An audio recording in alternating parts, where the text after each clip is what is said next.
Пријатна, пријателска и конструктивна, вака председателот на СДСМ Венко Филипче ја оцени денешната средба со председателката Гордана Силјановска-Давкова, која самиот ја побарал за да ја пренесе загриженоста за случувањата во Агенцијата за национална безбедност и Агенцијата за разузнавање.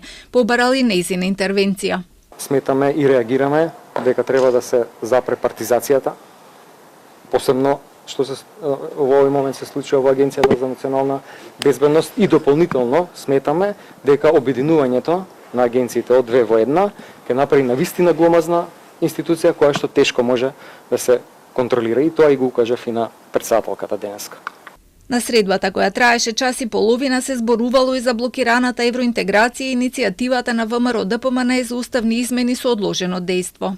Ќе ја поддржиме секоја позиција подобрена која што владата согласно ветувањата и обидите ќе ја обезбеди. Ја информирав председателката дека за време на преговорите кога ги водеше Социјалдемократскиот сојуз сме се обиделе да уставните измени бидат со одложено дејство, меѓутоа тогаш тоа од страна од бугарска страна, тогаш под раководство на тогашниот премиер Петков не било прифатено. Од кабинетот на Силјановска информираа дека меѓу другото на средбата Филипче како председател на Националниот совет за евроинтеграција ја нагласил потребата од активна соработка со владата околу спроведувањето на реформската агенда и планот за раст.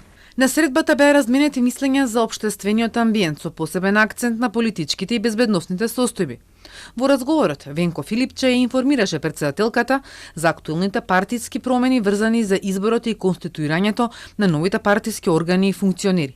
Председателката го информираше за незиното видување на евроинтеграциите и можните решенија за отпочнување на преговорите со Европската унија. Средбата доаѓа само еден ден по брифингот на председателката за медиумите, на кој таа рече дека е можен напредок во односите со Бугарија и барање на решение низ интерпретација на постоечката европска преговарачка рамка, нешто што таа му го пренела и на бугарскиот председател Румен Радев за време на нивниот состанок во Баку.